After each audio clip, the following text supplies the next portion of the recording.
naa fi ñeenti at yoo xam ne benn pantalon ak benn chemise laa dese fii à Kër Mamélage. samay mbokk ñu ngi may dégg samay xarit ñu ngi may dégg. ñeenti atu yàlla yoo xam ne benn pantalon laa am ak benn chemise si ay jafe-jafe ay tar-tar yoo xam ni du yaa fuusoo maanaam jàng nga dem nga bitim réew jàngi ba ñëw mais ñibbisi nga réew mi dëgër nga nekk si ay tar-tar yoo xam ni avec une famille à entretenir. xam nga seen Pape. waaw. juddu nekk kenn si sa wéjuru góor. waaw. man yàlla dogal na maay sama taawu yaay. di sama taawu papa. sama papa man kese la am si doom décédé. il a vécu 37 ans sama papa fanweeri at ak juróom-ñaar la am génn àddina ñu koy wax Idrissa Dieye. Idrissa Dieye. jàngale na fii Kaba Sall pendant 20 ans. waaw. bi muy dem di làqu man fukki at ak ñett laa am di xale bu ndaw. 13 ans 13 ans laa am. si ku sa waajur wu góor génn àddina day mel ni daal daanaka sax say bët day fat boo amul ay nit ñu baax ay kilifa yoo xam ne mat nañ kilifa yu la doomoo teg la si seen wet maanaam da ngay perdi li wolof naan da ngay perdi. waaye jooyu ma dara ndax sëñ Muniru Njëgeen mi nga xam ne daf maa téye waaye sëñ Modou Dieng Baye defal yàlla toujours ma wax ko. dafa maa tudd lu bari waaw. dama leen di tudd lu bari. gis nga bi ma nee cëpp. waaw. déjà bi ma ganee àddina 11 mois la barkeelu si sama yaay ñu jël ma feral ma jox ma sama maam ak kër Sambakat 11 mois 11 mois à l'âge de 11 mois meewu gigos bii. laa daan barkeeloo. sama yaay boobu muy liggéey mënu ma boole ak liggéeyam moom mu nekk à Bambey man ma nekk kër Sambakan fa laa nekk ak sama maam Mariette Wade ba am entrée en sixième.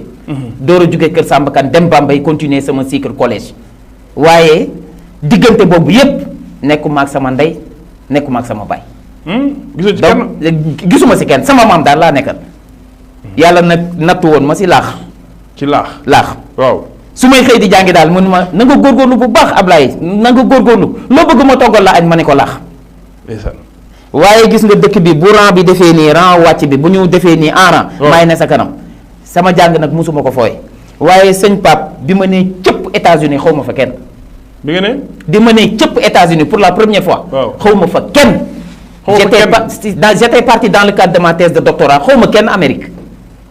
ma ni cëpp États-Unis New Jersey ak samay bagage noonu laa continuer daal di dem Ohio Columbus. waaw sama deuxième voyage ma daal di dem Detroit dans le Michigan. ñaari voyage yépp fa ma jëm xaw ma fa kenn xam-xam moo ma yëkkati woon. xam-xam moo ma yëkkati woon. jar naa dem ba Chine ni ko Rasulullah sallallahu alayhi wa sallam waxee. France dama faa sonn. da nga sonn loolu dama sonn France. am na ay moment yu la marqué yoo xam ne da nga fay mitit. daaw dem sax ba nar a découragé. non ba nar a découragé pour te dire que xëy naa benn bis aw ma lu ma añee aw ma lu ma ndekkee paquetu lentille bu yàgg laa fekk sama armoire sama xarit yi ma miin dégg nañ ma koy nettali. ma xëy war a jàngi aw ma lu ma lekk mais foofu c'est fréquent amoo bourse amoo aide boo amul liggéey Pape. Sénégal li mu ñàkk ci ay intellectuels de haut niveau yoo xam ni ils ont le bac dem après le bac gënul naam possible na mais gënul mais da ngay dem xoolal sa emploi du temps dafay fees. doo mën a liggéey à côté boo amul bourse amoo ku la dimbali maanaam di la yónnee xaalis mais collecter fii difficilement 100 000 francs yónnee ko fa jeune étudiant ba 153 euros la fay doon mënul sax fay luyaas man nekk ci situation yooyu mais.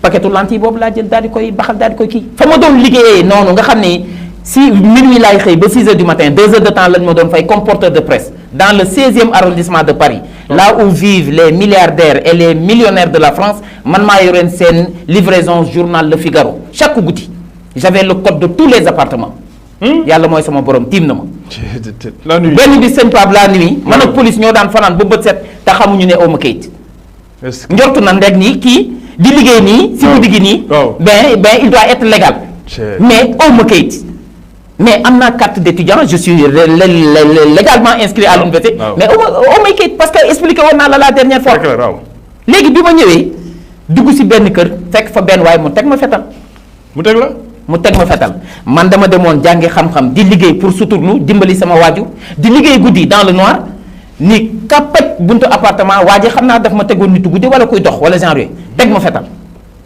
ni ma dama lay rey loo fi wut ma wan ko datu quotidien Le Figaro bi ni ko monsieur je suis désolé je suis étudiant je travaille comme ça me permet de subvenir à mes besoins waa ji ma wan ko datu journal bi xanaa war na la doy seede ni journal bi ñu ngi koy door a génnee si guddi gi dama koy indil ñi nga xam ne ñoo ko moom comme livreur je travaillais comme livreur de presse comme porteur de presse léegi nag bi ma ñëwee waa ji gëw ma na retiré ma ni ko tiireel nga xoolal ma la ko wax sëñ Pape dëgg la tiireel waa ji kat yi kay ma ni ko tiireel xam naa nag xëy na taxul di ko dafa ànduloon ak sa bopp ma dem wax ko sama boss mu ni ma dama lay remplacer dama lay jëlee secteur boobu yàlla xam na ni ma ni ko du si am damay retourner foofu damay liggéey damay daan sama doole su ma rayee ma xam ni dee na yàlla moo ko tuddoon waaye man duma koy daw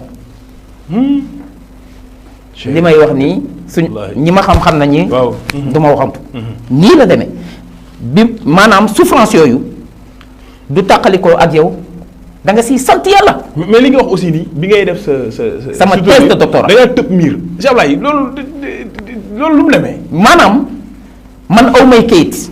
waaw je suis légalement inscrit à l'université avec un professeur qui me suit en France au département d'anthropologie et de sociologie de Paris 8 avec un professeur qui me suit à Gaston Berger j'ai fait une thèse de co-tutelle avec double encadrement moo waral 2 doctorats yi léegi nag nee naa la Sarkozy bind naa ko mu tontu ma ni ma demal sous préfecture ñu jox la say kayit ma dem ñu ni duñ ma jox kayit mais ma war a soutenir sëñ Pape est-ce que xam nga soutenance thèse de doctorat il te faut 3 ans 3 ans ak 350 pages man j'ai soutenu ma thèse en 2 ans ak 641 pages 600 man am naa thèse bi. yónnee naa la thèse bi. gis nga ko. waaw man kay soxla bi mu bind lii fan la newoon. parce que man est-ce que da nga nelaw. boo nee ma au moins au plus wala nga ni maanaam au plus man sa plus man laay dem toog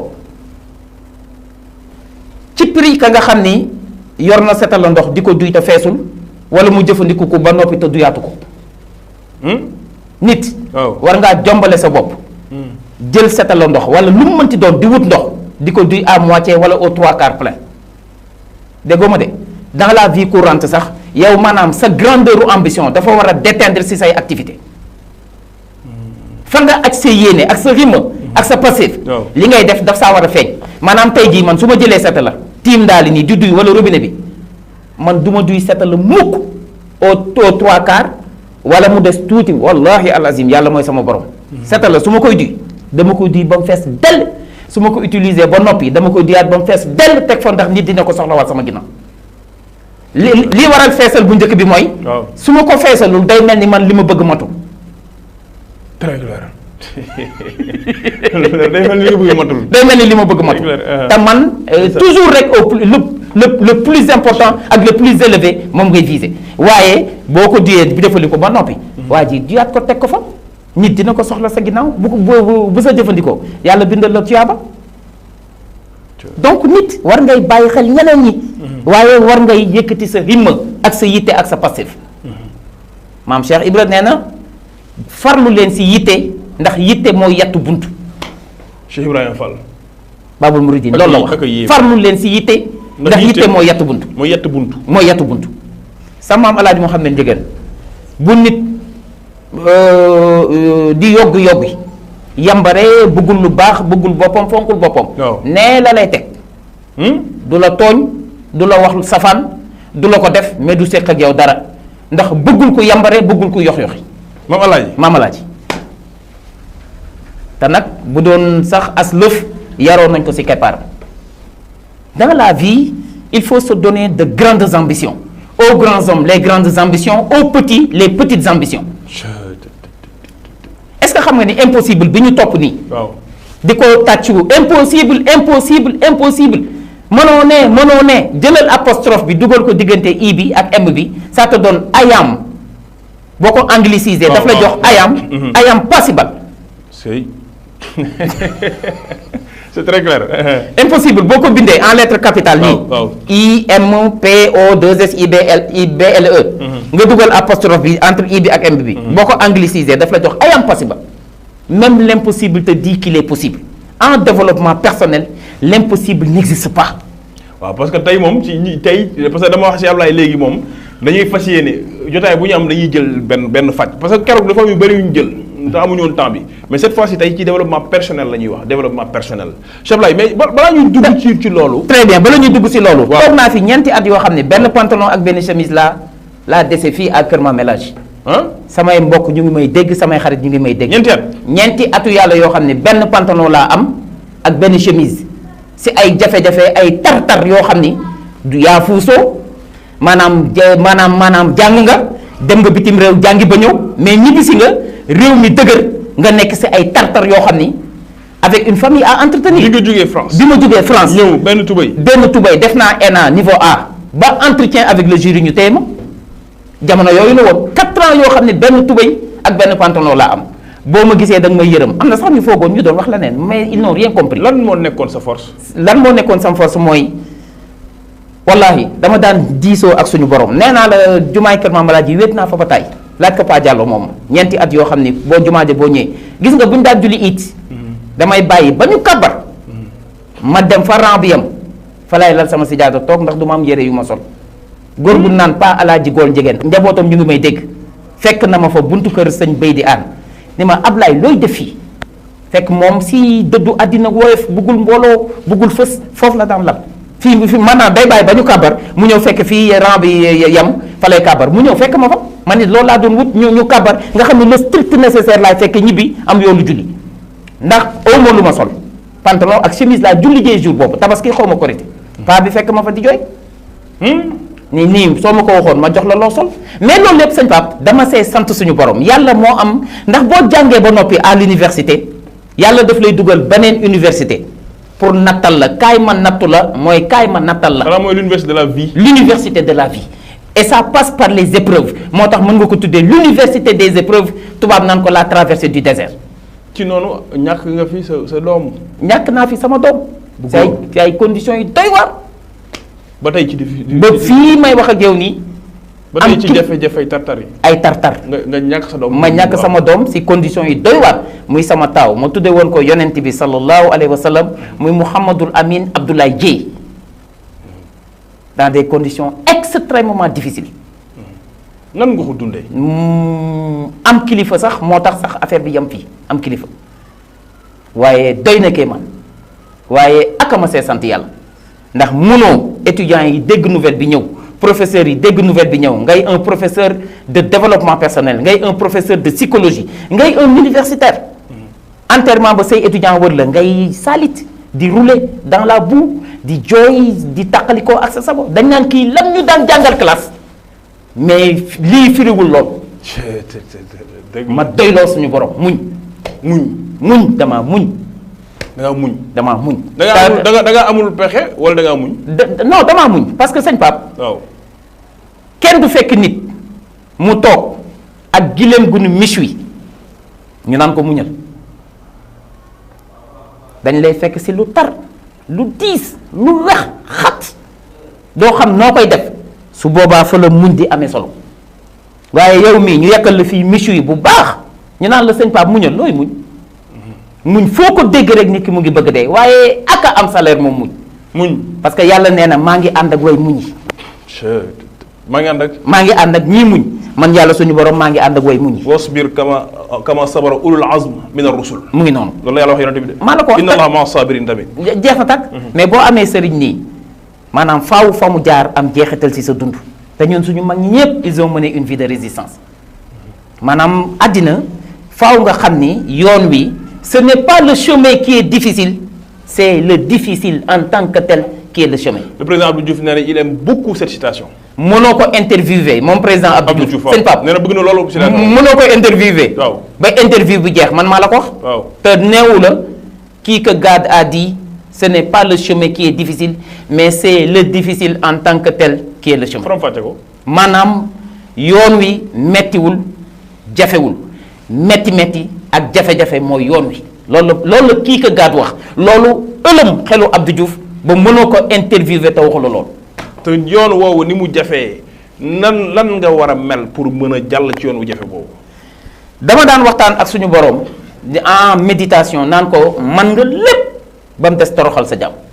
nga koy wax loolu yow. ma koy wax loolu yàlla yow suñu borom tële woo dara boo amee looy tële benn mbir lay doon muy doo tooñ sa jaam doo ko toroxal. Pape ma xam fi ma jëm accroché wu. xamul nga fi nga jëm. xamoon naa fi ma jëm accroché wu gis nga am na yoo xam ne dafa doy kéemaan sax gis nga jamono yooyu 4 ans yooyu.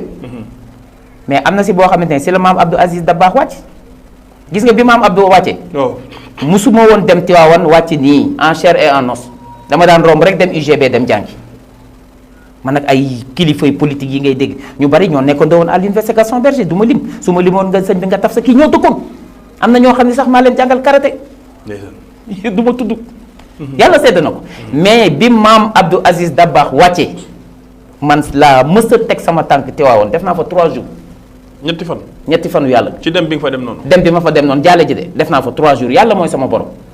sëñ Pape bu bëccëgee ma ne si xew mi cérémonie bi togg yi raxas yi barkeelu xam lan moo nekk si liggéeyal nit yàlla bu guddee ma dem tëdd si wetam nelaw.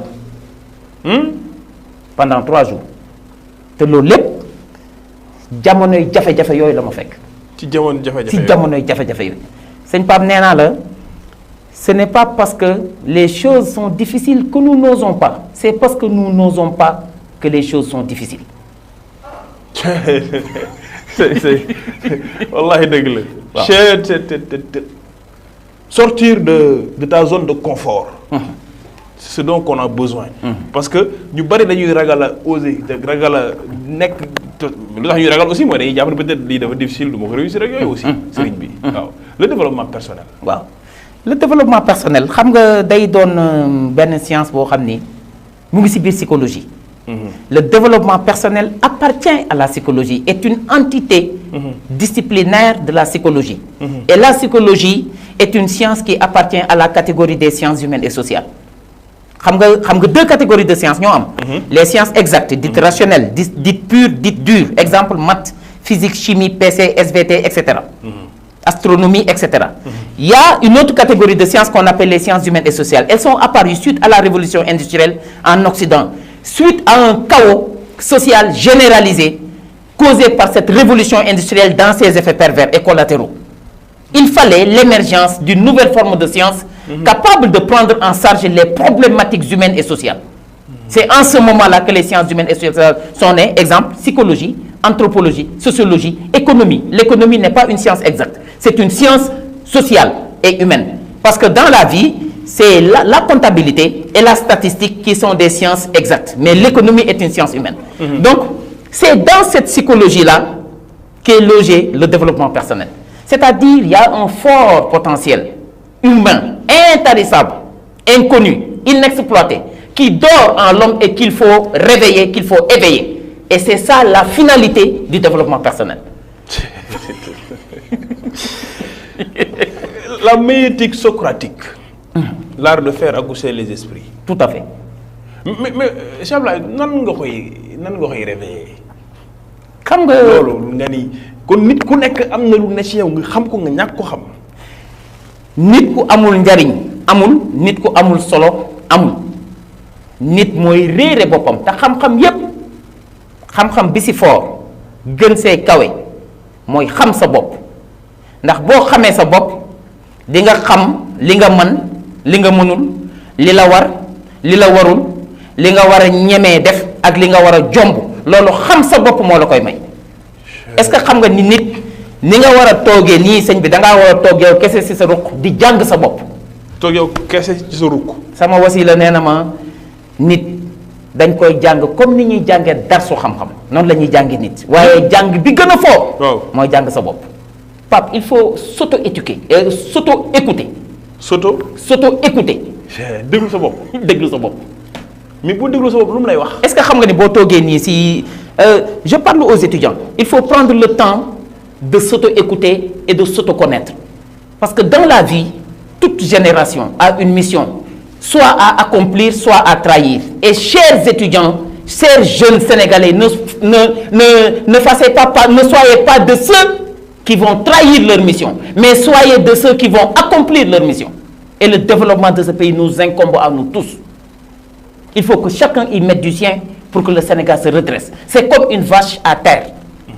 Il faut que tu mettes ta main de l'autre côté, moi de ce côté-là, 2 autres de l'autre côté, et on donne le signal, si on soulève ensemble et de manière concertée et coordonnée, la vache va se redresser sans aucune peine ni difficulté. Très clair. Donc développement Sénégal du état kese du société civile kese du opposition kese du étudiant bi kese du parent bi kese ku si nekk ak sa làccu responsabilité.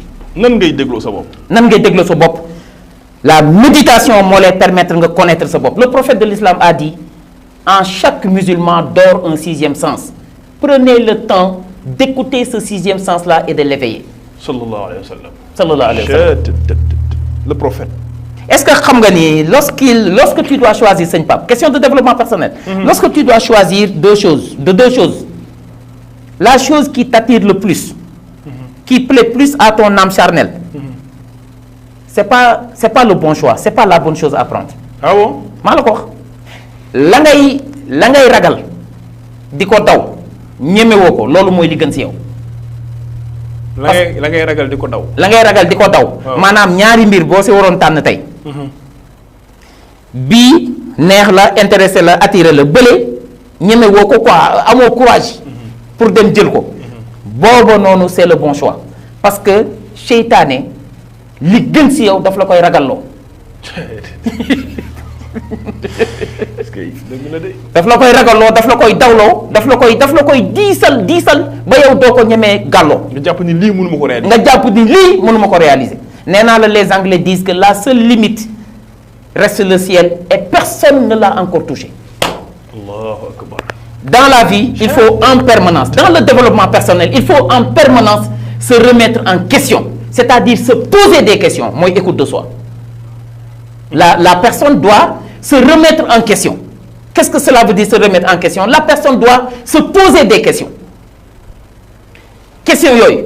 yow yaay émetteur bi yaay récepteur bi yow yaay interlocuteur bi kenn amul tontu li ku dul yow mii nga xam ni kenn gënu laa xam sa bopp.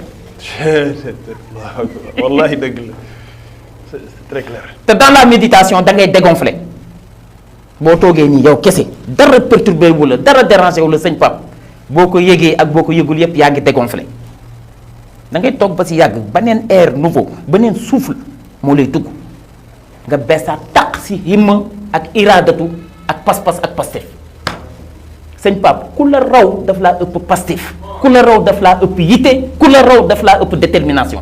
Rien dans la vie ne peut se construire sans ces 4 D, ces 3 F, ces 3 C et ces 4 P. Lesquels? Dans le développement personnel. Les 4 D, c'est le désir de le faire, le premier D, Pape. Le désir de le faire. Le désir de le faire. Ah, parce qu'il faut que désir qu'on paraît. Très clair. Devant une ambition, devant un projet et un dessein, EIN, il faut désirer le projet. Il faut désirer la chose. Au-delà d'un simple plaisir béat, tu dois aller au désir. Le désir est plus fort que le plaisir en psychologie. Le simple plaisir, si tu ne le satisfais pas, il n'y a pas mort d'homme, il n'y a aucun souci. Très clair. Voilà, tu attends la prochaine fois, tu remets ça. Mais le désir ne te quitte jamais tant que tu ne l'auras satisfait. Devant un projet et une ambition, on doit être hanté par un désir de le faire, le premier D. Le deuxième D, la décision de passer à l'action. sëñ Pape Wolof Njaay nee na kenn du jëf ba raw la nga fas yéene di wax ba dab ko. déedéet. Wolof nee na. waaw. kenn du jëf ba raw la. waaw. nga fas yéene di wax ba dab ko amul fenn. la décision de passer à l'acte, à l'action. Tu sors de la simple parole vaine et déconstructive, tu rentres dans le domaine de l'action novatrice et constructive. jëf. muy jëf. jëf nañu bàyyi ba dem yombal xiyam. ni ko maam Cheikh waxee. ba yàlla fay wax bàyyi jëf. daal di ni jëf jël. Les grands hommes ont toujours laissé leurs actes faire du bruit et non pas leurs paroles. dara du jëf jàpp ak tiim du benn. boo jàppee yaa moom jàpp nga téye nga mu ngi ci sa loxo boo tiimee da nga koo tiim rek tegoo ci sa loxo moo ko rëcc na la mooy diggante mooy différence bi am ak jàpp ak tiim moo tax mag ñi daaw ñu tiim. parce que solution simpliste la.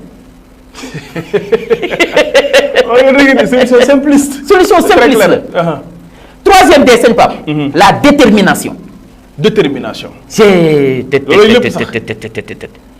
bi ma demee États-Unis dama mos denk si benn salon. de médecine accompagné woon sama benn xarit di ko traduire en anglais. waaw suñu benn xaritu Moodu Moodu. maa ngi gis ñu tàppee foofu parce que foofu léppay wax ak yow même t-shirt yi dañuy wax ak yow. y a des proverbes et des adages qui sont écrits sur les t-shirts et qui te rappellent ton pays, tes valeurs, ta source, ta culture. ñu bind si winners must have two things. Definite goals and burning desire to achieve them. Ceux qui gagnent, les vainqueurs, doivent avoir deux choses fondamentales, des objectifs clairement définis et une volonté ardente de les réaliser. Réalisation, ça nous ramène à l'action. La détermination, c'est pas. Détermination. Dara du détermination. Ma wax la naka laa koy assimiler. waaw. mais jëlal sa oto di dem Dakar. waaw. songu AIBD bi sëñ Pape. am nga droit reculer wala ngay dellu ginnaaw. déedéet. loolu mooy détermination. Qu'il pleuve, qu'il neige, qu'il fasse beau ou non, que le soleil soit là, que tu aies des problèmes ou pas, tu ne renonces pas à ton objectif. C'est la raison pour laquelle en développement personnel, lorsqu'on est dans la réalisation d'un but, d'un dessein et d'un objectif, on ne doit en parler qu'aux gens qui nous encouragent. Inch'Allah li wax ko ci wolof ndax nit ñi dégg ko li nga wax nii très clair parce que gars yi ak a ñoo mën damay def li ñu lu doo ko réussir bu ko def. boo amee yéene. wala nësër wala mbëbët bu baax bu kawe bu si waxtaanal ak kudul koo xamante si daf lay yokk jom daf lay yokk yitte daf lay yokk passif daf lay encourager ba boole la sax ak ay nit ñoo xam ni dinañ la jàppale pour mbir mi taxaw. détermination. la détermination. sëñ Pape. waaw dara du détermination. yemal ak lenn. si. Abraham Lincoln moom la amoon. maa la ko wax parce que si biir détermination ñaari ëy ñu ngi si. waaw. engagement ak exigence ñu ngi si biir détermination. engagement ak exigence. xam nga engagement mooy lan. waaw. mooy volontaire. waaw. jël sa décision volontaire. waaw. parce que dans l'engagement il y a le défi. Un défi on ne l'impose pas à quelqu'un, c'est la personne qui se l'impose.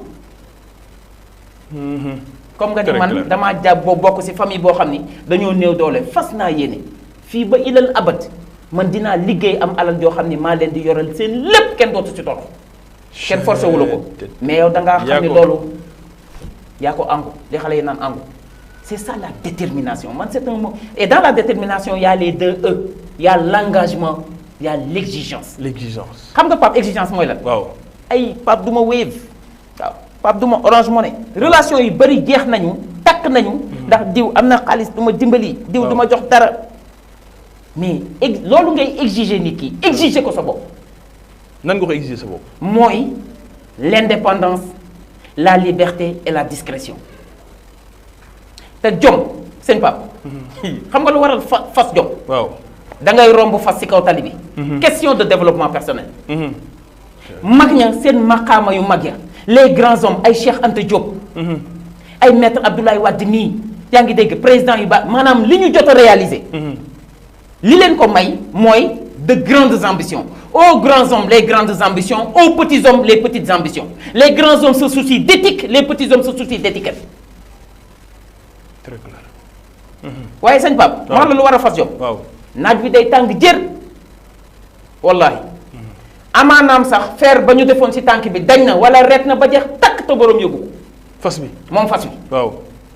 ñu jël ngalaab dugal ko ci gémmiñ gi xamuñu ndax làmmañ wa coincé na xamuñu ndax bëñ bi day metti xamuñu ndax làmmañ wi dagg na loolu lépp géré wuñu ko yëguñu ko suñu yoon nekku ci ñu solal ko ngalaab weñ di xëcc di xëcc di xëcc xamoo ndax làmmañ wa coincé na xamoo ndax làmmañ wa dagg na xamoo ndax bëñ ba damm na nga boole kooku ay yat di dóor yenn saa yi fu bon nga koy dóor waaye dangaa mas dégg fas ni maa lànk du ma dem wala dangaa mas dégg ni fas ni baal ma jégal ma wala dangaa dégg fas ni dóoral ndànk wala fi nga ma dóor baaxul da nga koy romb naaj wi tàng jër muy dem rek yenn saa yi ay nit yu bari si kaw diis ko yan ko lu diis lu bari muy dem rek fas jom foofu la jógee diw fasal jom diw fasal jom mooy fasal jom ñi fas sëñ Pape jom mooy tax ba duñ la tungoom nga gën a gàtt ka la tungoom jom mooy tax yow man duma la tungoom da nga nodd gi waaw man duma la tungoom nga may gën a gàtt kooku yàlla na ci yàlla musal waajur yi ak maam yi ñoo ñu tungoom waruñoo yées ba gën a gàtt ki ñu tungoom te loolu jom moo la koy may. Quatrième D, la discipline. Discipline. La discipline. Sénégal, le premier intrant du développement et de l'émergence du Sénégal, c'est la discipline. C'est le civisme, c'est le patriotisme, c'est la citoyenneté, c'est le don de soi, c'est l'engagement, c'est l'exigence, c'est la détermination, c'est la discipline, c'est l'entrepreneuriat renforcé et rapide. Loolu ñun moo ñuy génne ci gouta gi ñu nekk. Gars yaa ngi ci liggéey, ils sont en train de faire de très bonnes choses. Mais lu baax du doy. 4D yaa ngi noonu. 4D yi. Le désir de le faire, Ouais. la décision de passer à l'action, la détermination et la discipline.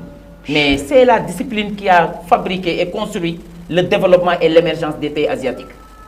Cheikh Laye jox ma loxo tuuti mën na la da nga wax rek sama xel dem ci les pays asiatiques far nga wax ko. Sëñ Pape man am naa sama benn xarit bu dem Chine bi ma ko njëkkee gis dama ne ko bugguma sëri ca bugguma dara wax ma ni chinois yi def ba décollé wallahi alazim boo demee mu may te dégg. xoolal fi Chine tolloon ak léegi. waaw yow 1 milliard 400 millions lañ. nga ne ko wax ma rek. wax ma rek fu yow mi dem ba sa ñoom. dëkk ak waaw. ñoom pendant 6 mois kii dafa demoon stage xaw ma lan. waaw. wax ma rek nan la chinois yi def ba dem mu ni ma xoolal doo dégg téléphone portable bu sonné. ah nii si kaw nii. waaw. ngeen nekk dans un bus wala dans un lieu public wala dans une assemblée nga dégg ay téléphone kii di sonné. waaw. déedéet vibreur lañ koy def parce que bëgguñoo déranger ñi nekk ci seen wet te amaanaam sax duñ jullit. mu ni ma xoolal car bi bu xasee ba taxaw nii car bi bu xasee ba taxaw. waaw. receveur bi du la delloo weccate. waaw. tu montes en faisant l'appoint bu ticket bi dee 1 yen 5 tu montes avec 1 yen 5. fii da ngay gis ku yoree 10 000 francs wala 5 000 francs. jox ko receveur bi dugal nga ko ci ay problème waaw. te taxaw exiger nag par Ba force mu mu wecc wecc la. mais mieux wala pi bëgguma ni pire mais mieux. waaw. xoolal da ngay jël ay nit bëgg leen yóbbu en excursion 13 lañ de wala 18. waaw. ñu gis bus bi muy ñëw location bus chauffeur bi kese si nekk. dëgmal si leen garé si seen i tànk. des fois les vitres ne sont pas teintées xam nga y a de la place. waaw. mais faaw ay écouteurs dagg faaw ay téléphone wadd faaw ay maanaam ay dàllu carax dagg ndax lan buuxante si lu ko jaru. def nañ ko fan yëpp ci terre bi jamonoy koor gi ba am ay vitres yu ñu toj foofu. c'est-à-dire que ñun dañoo war a góorgóorlu aussi baax nañu am nañu kilifa am nañ jom bëgg nañ lu baax mais nañu góorgóorlu si teg yar ak teggin réew mi xoolal le top management là il a besoin de la collaboration et du dynamisme du down management et de manière concertée on construit l'émergence du Sénégal mooy nag wu loof yi ma la waxoon développement ak émergence sëñ Pape nag wu loof la nag wu loof yow kese mënoo ko yëkkati Déedéet. man kese mënuma ko yëkkati dañuy doon ñeenti yëgoo ku ne jàpp fenn ñu ni ëpp bu ñuy yëkkati nag bi di jub très clair leer a ngi noonu. waaw. donc 4D yaa ngi 4D noonu yaa ngi noonu waaw. les 3C la connaissance de soi la confiance en soi ak la croyance en soi connaissance de soi. xam sa bopp confiance en soi nga ni man j'ai toutes les chances de mon côté pour l'emporter croyance en soi bis ni ki tey ku ma gis dama lay jàppee nawle du ma surga kenn c'est excellent wallahi alazim waaw bis ni ki tey ku ma gis rek jàppale noole. nawle laa lay jàppee la croyance en soi la confiance en soi j'ai le potentiel nécessaire pour remporter le combat la connaissance de soi moom laa la waxoon moo lay may lépp nag xam sa bopp xam sa bopp. mooy ngën di màggi xam-xam la connaissance la plus épanouie et la plus achevée c'est la connaissance de soi xam sa bopp muy lépp. mooy lépp sama sëriñ xam sa bopp xam ni ngay peese yow tey jii sa wayjur wu góor bu doon sëriñ jóge fi mais sa wërsëg nekkul si ay maanaam man doy dil sama bopp di kii déedéet Dëgg la. sama suufu si jaada la ma yàlla di defal lépp wërsëg barke teraanga sutura xaalis lépp lu ma bëgg mu ngi si suufu si jaada gi mais sama ngor mooy moom ma di ko yëkkati kaw si jaada gi laay nekk di naafila di sa jooy di sa woor di sa wéetal yàlla di sa méditer xam nga si jaada bi day reet nank-nank au fil du temps da ngay jekki-jekki rek lépp wuy sil da ko wér Cheikh Laye. waaw léegi nag les trois F waaw. fit fulla fayda fit fulla fayda faw nga am ko. faaw nga am boo amul fulla lu ñuy séddale yaay mujjee séddu te amaanaam yenn saa yi du la jot boo amul. boo amul fulla yàlla Cheikh nga dëgg de. lu ñuy séddale. waaw yow la ñuy mujjee sédd te amaanaam yenn saa yi xéwal gi du fa àgg day cate boo amee fulla ak fayda xam ni ngay peese dana ngóor day tegal leen ko wàllam bu ngeen ko mayul bu ñëwee kenn du dégg xam ngeen jikko. uude nu mu la gisee la lay ëwwalee. donc nit ki dafa am benn genre autoprotection mieux autopréservation parce que tu es ton meilleur allié tu es ton meilleur support tu es ton meilleur ami tu es ton meilleur protecteur yow yaay sa lépp bopp ginnaaw yàlla ak say waajur ak sa sëriñ yaay sa lépp bopp kon yow da ngaa war a veiller ci sa bopp sëñ Pape yow fi mu ne nii ñaari Pape Thioune nga sëñ Pape Thioune 1 dafa war veiller ci sëñ Pape Thioune 2 di ko protéger ak di ko dimbali maa la ko wax n'attends rien de personne sois indépendant construis-toi te góor day wàcc en développement personnel la personne doit créer le futur avant qu'il ne se présente góor day wàcc day wàcc parce que la mission les défis de demain la mission de demain les ambitions de demain les aléas de la vie de demain les épreuves tu dois être prêt à les porter et à les supporter c'est ce qui fera de toi l'homme total dont parlait Garoudi nit da ngay waaj Pape góor da ngay waaj parce que xamoo ëllëg étudiants yi dama naan leen yenn saa yi vous ne savez pas le métier que le bon Dieu aura choisi pour vous vous savez le métier que vous choisissez mais vous ne savez pas le métier que Dieu aura choisi pour vous donc préparez-vous en conséquence addina dox la waaw berceau cercueil addina dox la berceau cercueil la vie est un voyage allant du berceau au cercueil diggante bi bagage boo mënti for gis mu am njariñ du lu nit di jëfandikoo jëlal dugal sa poos bis dina ñëw di nga ko soxla waaw bul ne lañ seen bii sëñ bi bu ma ko for dugal sam poos man lañ laa jàpp dugal la si ay filet bëgg laa boolee gaynde ga rëcc waaw ñu ni nañ xaar gaynde gi ñëw ñibbi si war naa xiif waaw booba lañ seet ba nga for sa yoon wa ba ngay dox lañ seet ba nga for dugal si sa poos ndax mënoo saa yett benn kii boo xamante ne si di nga daw balay gaynde gu xiif gi ñu lay booleeg moom kon àddina ka tukki la voyage boobu nag bépp bagage boo xam ne bagage bi sëñ Pape mën na laa amal solo foral dugal ci sa poche mooy lan dans ce 21e siècle celui qui n'a pas ces 4 ingrédients là il est handicapé sans le savoir la maîtrise de l'outil informatique la maîtrise de l'anglais la communication ak le permis de conduire professeur docteur Koundoul Fanoye message yaa ngi taw. je demande à la jeunesse sénégalaise. waaw. au lieu ngay changer sa iPhone bii nga xam ne am nga le modèle précédent. waaw bii di ñëw nii li nga koy changer jëlal xaalis boobu nga fay si auto école dem jàngi dawal jël permis dugal sa poste mais métier kii liggéey day bette. il faut que les gens soient réalistes.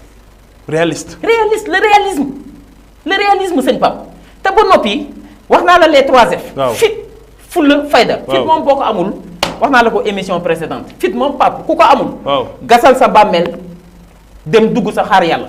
mu ñëw ak nga ku amul fit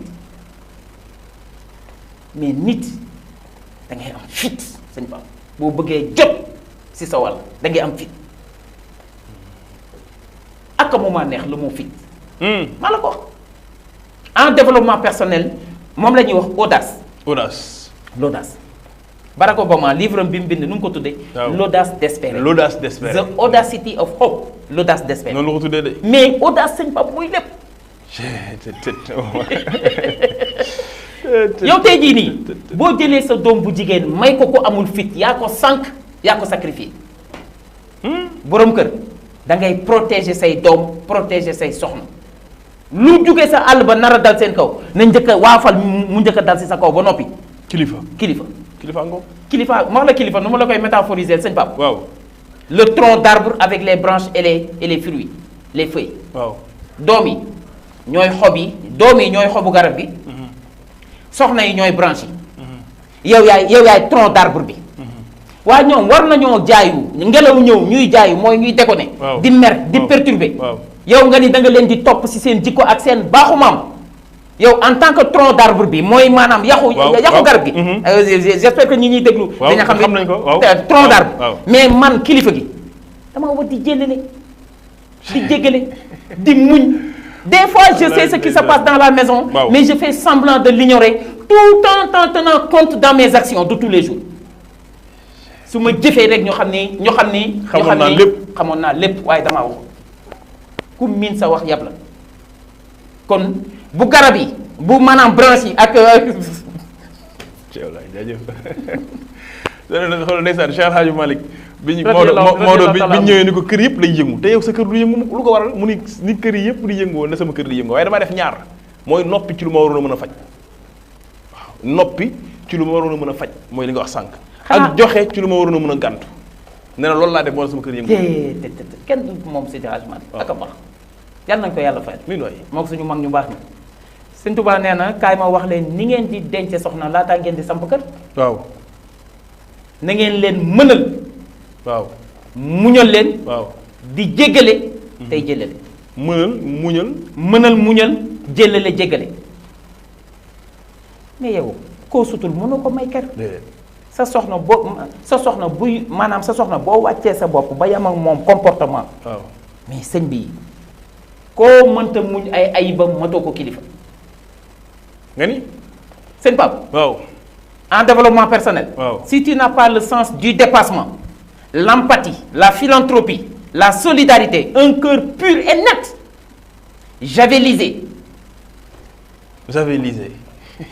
xol dañ koy otu javel xol boo bëggee lumière suñ borom bi leeru yàlla suñ borom ni tàpp sa xol reflété wu xol bi dafa war a set yàlla nañ yàlla may xal bu sali waaye gis nga waaw koo mënta muñ ay ayibam sëñ Pape ak sikkam matoo ko kilifa day muñ kilifa day jub kilifa day ragal yàlla ba pare alhamdulilah rabbil alamin bi nu yàlla may kilifa yu mel noonu ba pare bëgg ñi nga nekkal bëgg nit ñi waaw ñi nga nekkal xolal mën nga leen a sax xëy na bëgg nga maanaam néew ñu la nga bëgg leen ndax liñ lay defal mais ki leen sàkk ndax ki leen sàkk télé bi su ma nee ñaaw na ki ko defar laa waxal télé bi dafa ñaaw Cheikh Ablaye yow waaye foo jógee Cheikh Ablaye foo jógee Cheikh Ablaye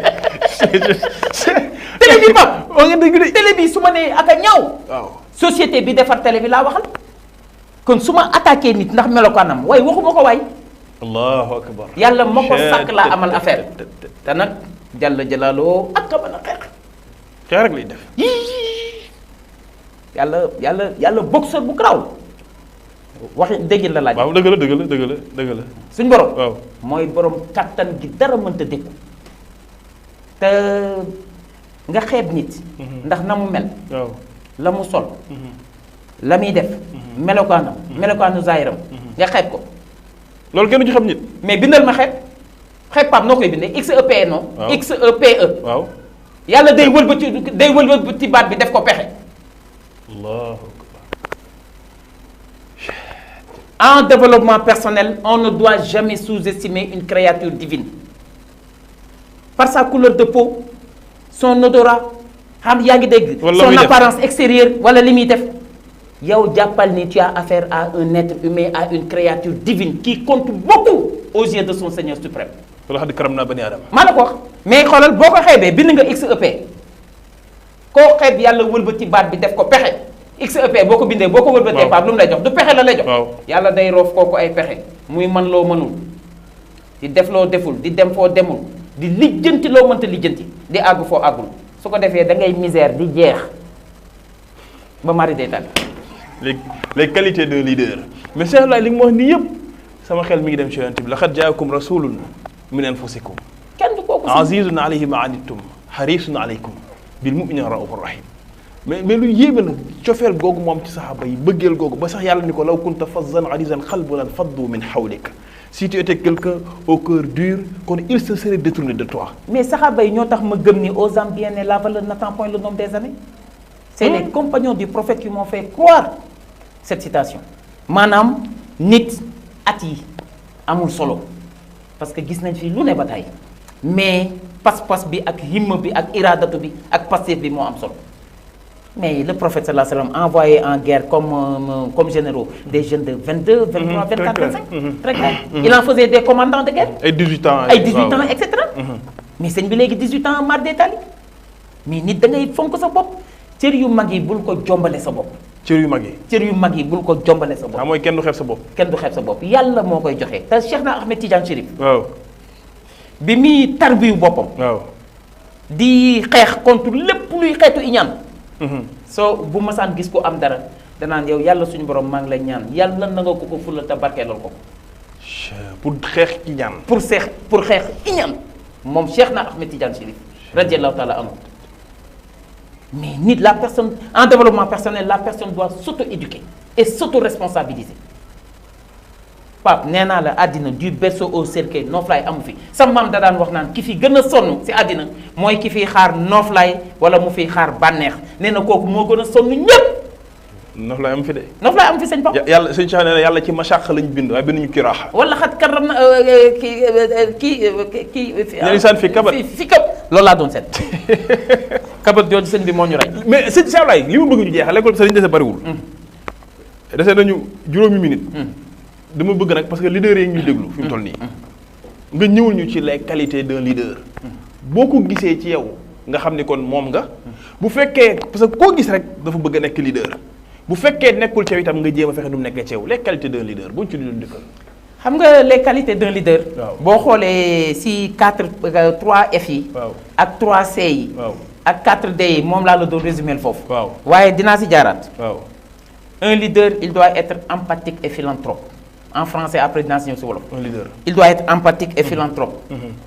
Il doit être ouvert, solidaire, avoir une très grande capacité d'écoute. Ba noppi il doit préférer le travail en groupe, en réseau, au travail individuel et personnalisé. Ba noppi un leader, il est au front en premier et il demande aux autres de le suivre. Il dit allons-y, mais il ne dit pas allez-y. Un leader. un leader. Un leader. Ba noppi il laisse avec les autres ce qu'ils ont et il partage avec les autres ce qu'il a. Loolu mooy leader. Ba noppi day nekk koo xamante ne si il dédaigne du verbe dédaigner, repousser, rejeter, haïr. Il dédaigne le repos, il dédaigne la facilité, il dédaigne la corruption, il dédaigne l'irresponsabilité, il dédaigne l'inconscience professionnelle. Ba noppi c'est un homme pur. Grosso modo, un homme total dont parle Garoudi, l'homme total. C'est-à-dire c'est cet homme qui s'épanouit dans toute sa dignité humaine. Dans le chemin de l'espérance de Stéphane Hessel et de Edgar Morin, il nous parle de 2 barbaries qui sont en train de hanter le sommeil mondial. La barbarie humaine et la barbarie du capitalisme. Actuellement, le monde brûle, ça brûle partout. Et le Sénégal a besoin de ces jeunes pour se construire et pour se reconstruire. Respectons les autorités, respectons les institutions, ayons le sens du travail et de l'audace. Et sachons que ce pays-là nous appartient à nous tous. On a besoin de paix. Le premier intrant de la construction d'une nation, c'est la paix. C'est la stabilité sociale, c'est la cohésion sociale, c'est le renforcement des liens sociaux.